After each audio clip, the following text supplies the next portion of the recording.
स्वागत है आप सभी का आपके अपने चैनल मिथिला एडुदीप में। हमने पिछली जो वीडियो में बताया था आपको, पिछला हमारा जो अध्याय था हिमसुक, वह हिमसुक चैप्टर में हमने आपको उसका पूरा सारांश बता दिया था। उसके बाद हमने कहा था कि अगली वीडियो में हम इसका प्रश्न उत्तर हल करेंगे। तो आइए आज हम हिमसुक का जो प्रश्न उत्तर उससे संबंधित है उस सारे प्रश्नों को हल करेंगे और देखेंगे कि वो प्रश्न जो हम सारांश बताए हैं आप उसको कितना समझ पाए हैं। उस सारांश को समझने के बाद आप क्या उसका उत्तर देने में अपने आप को सक्षम महसूस कर रहे हैं, तो यही चीज हम देखना चाहेंगे। और जैसा कि हमने बताया था कि जो हिमसुक कहानी है वह एक जो तोता है, तोता हिमसुक रहता है और वह जो विदर्भ नरेश है उनका एक ऐसा अनोखा तोता था जो उनको भी सलाह देता था। राजा को जब भी जरूरत होती थी तो वह हिमसुक से ही सलाह लेते हैं। लेकिन ऐसी एक परिस्थिति आ गई जैसे राजा गुस्से में होके हिमसुक की हत्या कर देते हैं, हिमसुक का गला मोड़ के तोड़ देते हैं, काम खत्म कर देते हैं, उसका सब खत्म। ऐसी क्या परिस्थिति हुई? तो आपको हमने कल सलाह में बताया था कि हिमसुक जो के पिता ने जो राजा के लिए अमर फल दिया था, वह अमर फल जैसे ही राजा लेके निकला हिमसुक, तो रास्ते में जाते वक्त रात हो गया। रात होने के कारण वह फल को एक सुरक्षित स्थान पर, एक पेड़ है, पेड़ में जो खोखला भाग है उसमें रख देता है। उस खोखले स्थान में एक सर्प का निवास स्थान होता है। वह सर्प उस फल को देखता है और उसे चखने का प्रयास करता है। जैसे वह चखता है तो चखने के बाद सर्प का विष जो है फल में चला जाता है और फल में जाता है और फिर वह सर्प को वो फल पसंद नहीं आता है, फिर उसको छोड़ के चला आता है, नीचे चला जाता है सर्प। लेकिन जैसे ही सुबह होता है हिमसुक फल को लेता है और राजा के पास लेके चला जाता है। राजा के पास जाने के बाद जब वह राजा को बताता है कि यह मेरे पिताजी ने आपको अमर फल दिया है, आप इसको खा के अमर हो जाएंगे और नौजवान हो जाएंगे, तो राजा को बड़ी प्रसन्नता होती है। तो वह कहते हैं कि मैं यह अमर फल अब खाऊंगा तो मेरे सगे संबंधी मेरे सामने रहेंगे और मेरे जो मंत्रीगण है, दरबार लगेगा, तब मैं इस फल को खाऊंगा। तो वैसा ही होता है, दरबार का आयोजन होता है और उस फल को रखा जाता है। राजा जैसे उस फल को खाने की इच्छा जताते हैं तो उनके मंत्री रोकते हैं और कहते हैं कि राजा जी, यह फल जो है पहले थोड़ा सा किसी जानवर को या किसी पक्षी को थोड़ा सा दे दिया जाए, अगर वो खा के जिंदा रहा तो फिर आप खा लीजिएगा। तो राजा को इस बात की भी प्रसन्नता होती है कि हमारे मंत्री जो है, हमारे शुभचिंतक हैं, वह जब ऐसा कह रहे हैं तो कुछ सोच के ही कर रहे हैं। राजा करते हैं वैसा, फल का थोड़ा सा टुकड़ा एक पक्षी कौवे को दिया जाता है और कौवा खाकर उसको मर जाता है। तब मंत्री कहता है कि यह राजा यह अमर फल नहीं है, यह मृत्यु फल है, जैसे ही आप खाते हैं मर जाते हैं। हिमसुक आपको मारना चाहता है। तो राजा गुस्से से लाल हो जाते हैं और हिमसुक को मार देते हैं। वहीं पे हिमसुक का कहानी काम खत्म हो जाता है। फिर होता यह है कि उस फल का क्या किया जाए, तो राजा बोलते हैं कि नगर के बाहर उसे गड्ढे में दबवा दिया जाए और फिर तब ताकि उसको लोग कोई चखे नहीं। तो राजा के आज्ञा के अनुसार वह फल नगर के बाहर गड्ढे में दबवा दिया जाता है। लेकिन वह फल कुछ दिनों बाद धीरे धीरे वृक्ष के रूप में तैयार हो जाता है और बहुत ही चमकीले उसपे फल फलने लगते हैं। तो फिर क्या होता है कि राजा को पता चलता है कि वह जहरीला जो फल जो राजा द्वारा दबाया गया था वह एक वृक्ष हो गया है। तो राजा बोलते हैं इसको चारों तरफ जो है लोहे से बाउंड्री कर दी जाए और बाउंड्री करने के बाद वहां पर 2 सिपाही लगा दिया जाए उसकी रक्षा करने के लिए, ताकि उसका फल कोई खाए नहीं। ऐसा ही होता है, राजा आदेश किए वैसा ही हुआ। लेकिन उसी नगर के बाहर एक बूढ़ा और बुढ़िया दोनों रहते थे, जिनका न तो हाथ काम कर रहा था न ही पैर काम कर रहा था। वह कोई भी काम करने में सक्षम नहीं है, न ही उनको कोई सहायता करता था।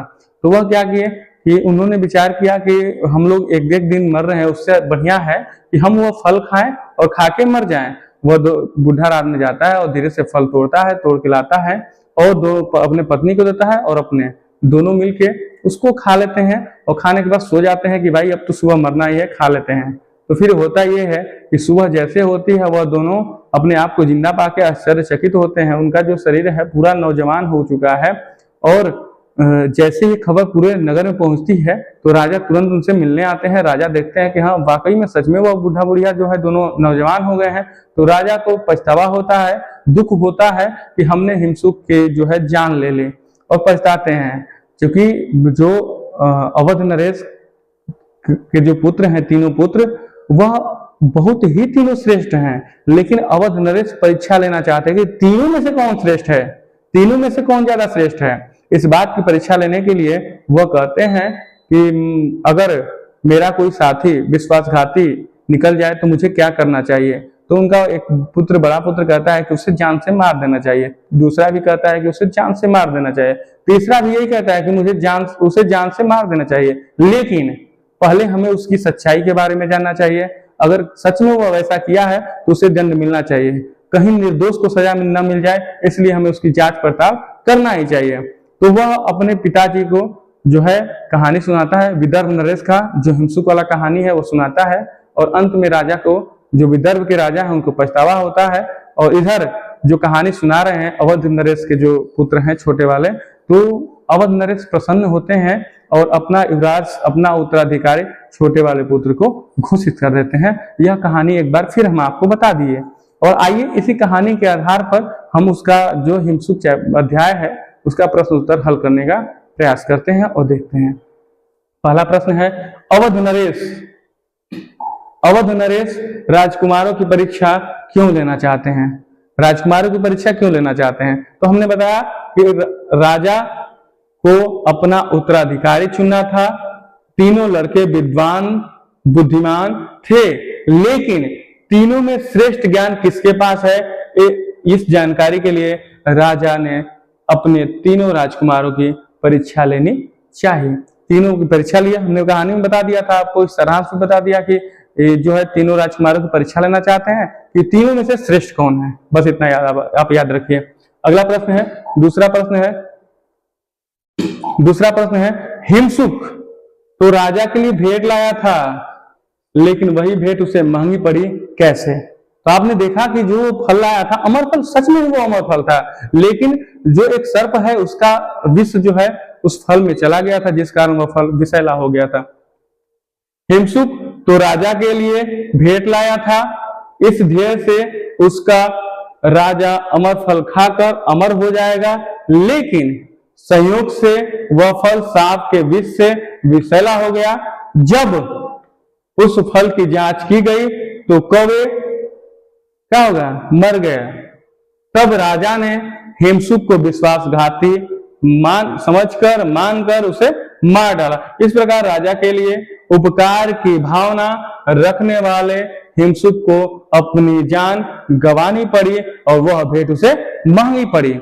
वह तो लाया था अमर फल, लेकिन वह विषैला हो चुका था, जिससे कौवे की मृत्यु हो गई। तो राजा ने समझा कि ये तो मुझे सच में मारना चाहता था। तो ये हो गया आपका दूसरा प्रश्न। तीसरा प्रश्न है राजा ने अपने तीसरे बेटे को युवराज क्यों चुना? ये तो बात आप लोग एकदम अब बिना मतलब प्रश्न देखे ही उसका उत्तर दे देना चाहिए कि अब क्या होगा।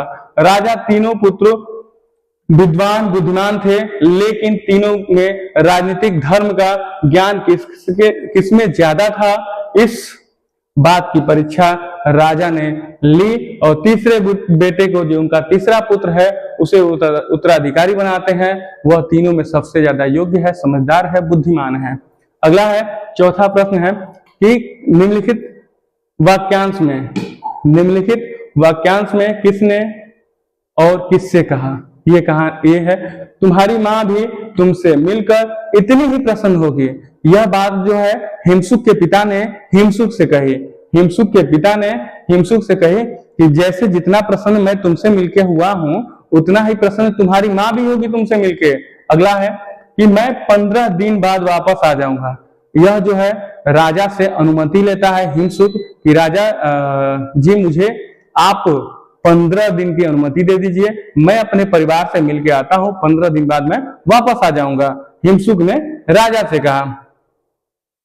अगला है,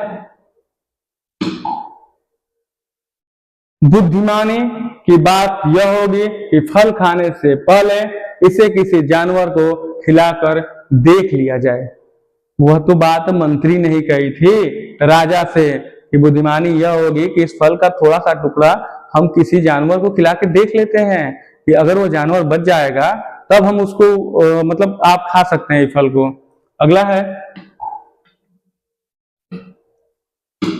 है को सजा देने से पहले इस बात का पूरा पता लगा लेना जरूरी है कि वह सचमुच अपराधी है या नहीं। यह जो है बात राजा के जो सबसे छोटे पुत्र हैं, तीसरे पुत्र ने कही राजा से।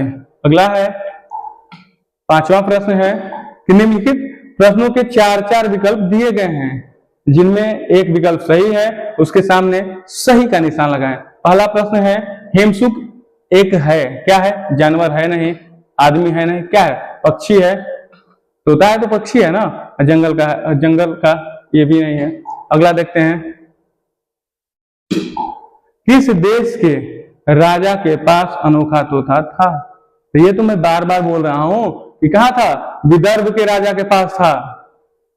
अगला है कि हिमसुक रात में कहां ठहरा था?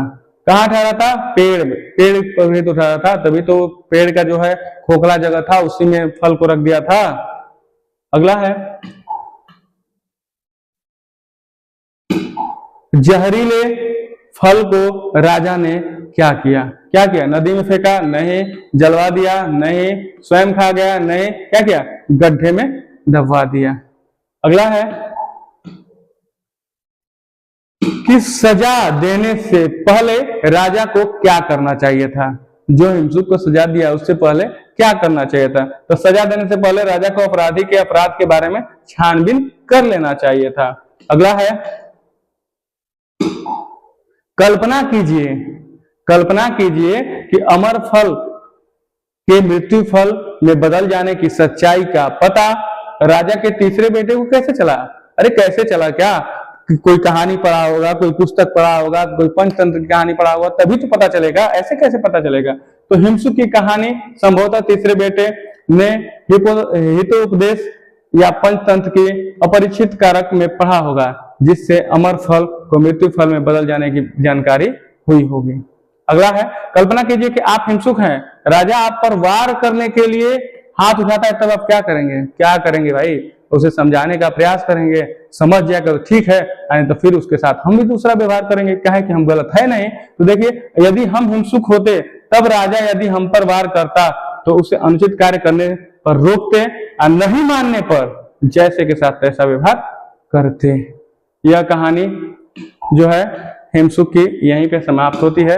ये प्रश्न नहीं आता है, कहे कि हिमसुक से अगर प्रश्न है तो हिमसुक से ही आएगा, बाकी तो कहानी कहीं से भी प्रश्न आ सकता है, लेकिन जो चैप्टर से प्रश्न उठाएगा या तो अभ्यास से उठाता है या तो पाठ से आगे से, दोनों ही जगह से। और इसके बाद अगर आप इसका स्क्रीनशॉट लेना चाहेंगे प्रश्न उत्तर का तो ले सकते हैं।